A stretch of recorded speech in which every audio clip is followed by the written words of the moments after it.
Okay, on this video, I have 3 questions that I need you guys' help with ideas and answers. So stick around and help. Let's create a community where we can discuss some of these questions and get some good answers out to everybody. So stick around because I've got 3 questions that I need your help with. Okay, my girls are doing homeschool.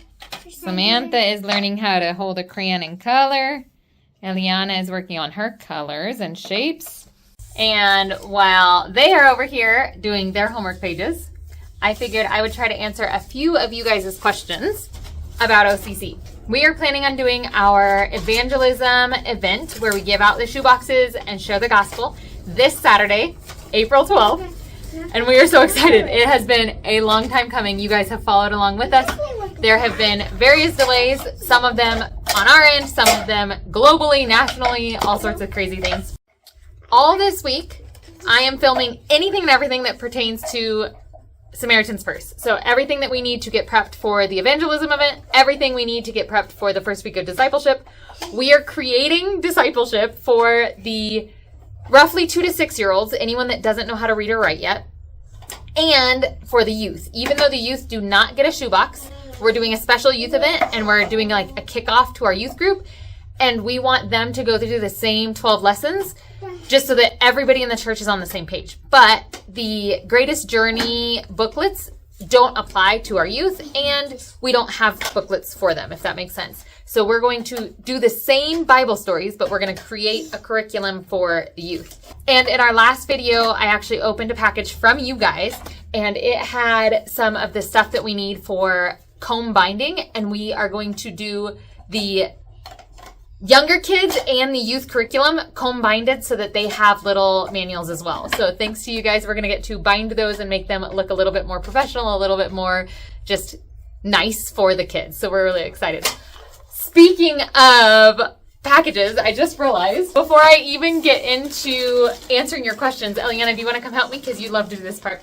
We got 2 more packages from you guys, and I don't know. Samantha's so excited.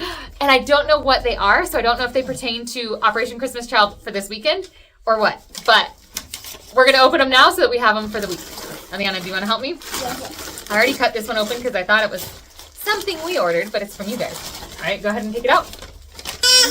Oh, this is another one from Reed and Liz. They sent us the comb binding covers in our last video.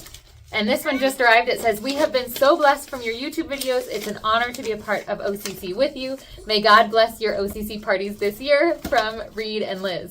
So thank you. These are size medium. Oh, perfect. We were short a few size medium shirts. These are the shirts that we're going to give to the youth at the kickoff youth event. So this will provide extras. And I actually am sharing in an upcoming video, but we have one shoebox that didn't arrive, and so we're going to use probably one of those shirts to create a shoebox in country because we are short one shoebox. Are you going to open the other package? Who's that? Is that Samantha? We are going to open the other package. Do you want to help me? Yeah. I need... Doing a little bit of my homework. Oh, goodness, the box came open in the package. Uh-oh. It got squished in transit. Thanks to you guys. Okay. So this one, oh wait, it might have a note. It does have a note. This one is also from Reed and Liz. And to go along with the covers that we got in the last video, we got combs to bind the booklets. And these should be the perfect size for the manuals that we're creating for our younger and older kids. So this is perfect. It could not have come at a better time. Samantha's grabbing the camera. Because in the next...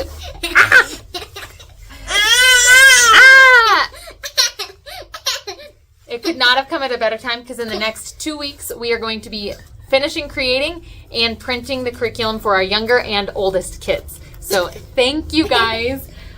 Every single item that you have blessed us with is going to help make these parties and the Bible stories a little bit better for these kids as we create their manuals. So thank you. We are so appreciative. Okay, without further ado, let's get to some of your questions because I am way behind on answering your questions. All right, the first one is from Penny, and she says, Love hearing your answers to everyone's questions. I have one. Do boys care about getting pink/purple items in their shoeboxes? There are some boys that are going to think it's cool to get something pink or purple. There are some boys that are going to think that it's girly, and I hate designating a gender to a color, but they're going to feel like it's something that's made for a girl. There are some boys that aren't going to care one way or another. It doesn't depend on like where in the world you are. You're going to have those 3 types of boys. I just wouldn't necessarily focus on putting that color predominantly in a box, if that makes sense. Anybody else have an idea on pink things? Or if you guys have boys, I only have 2 girls and my girls love pink. Next question is from Abby, and she says, the global prayer event sounds really impactful. If you missed that event, the video that I mentioned it, I will link up here. But she says, curious how they managed so many different languages. Was it translated or everyone just prayed in their own language? Most people spoke some English. So like all of the like directors and anyone that was guiding the meeting, passing the microphone to other people, they all spoke English.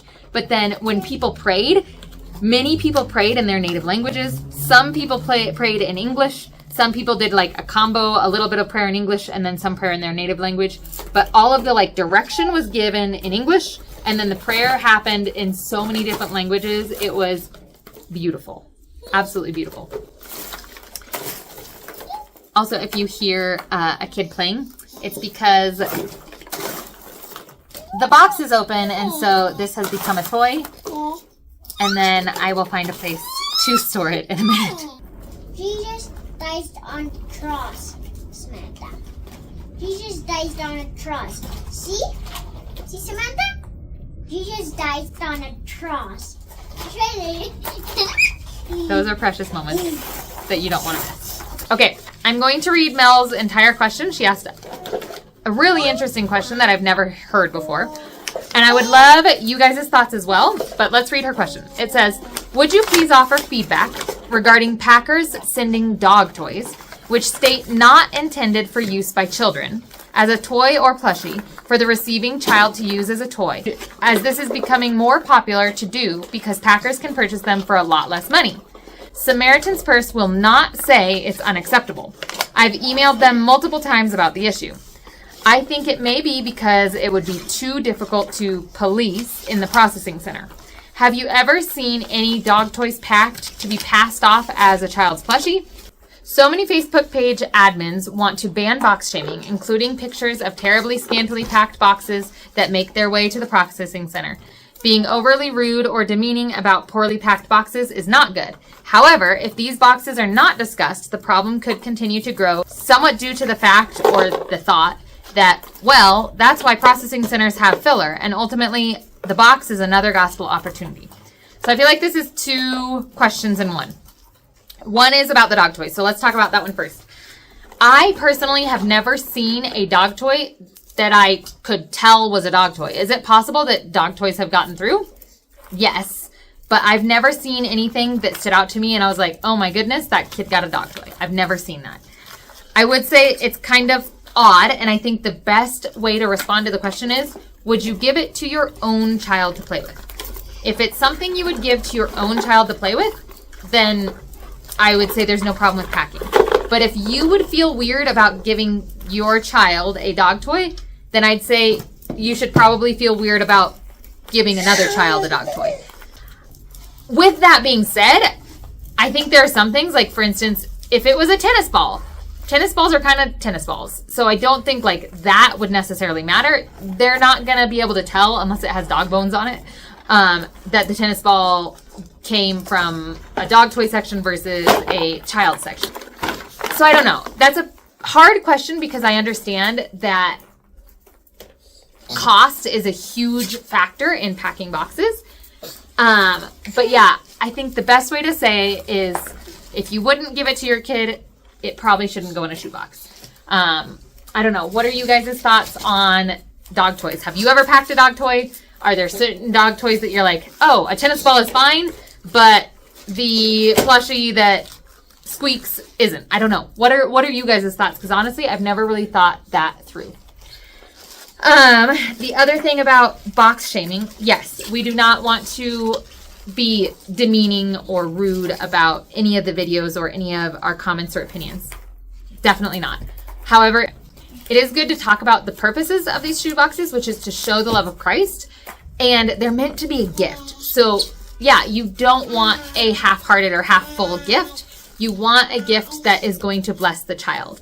I will say this year there was one box that I saw. We haven't given them out yet, but I saw a box that is transparent on the outside. You do not open the boxes before the event, so no boxes have been opened. We have not looked inside any boxes, but I could tell one box from the outside, there was not a single toy in it. So it is for one of the older kids, but it's mostly clothes and school supplies. And so we do have like backup stash of toys on hand to potentially fill in and give like an extra toy.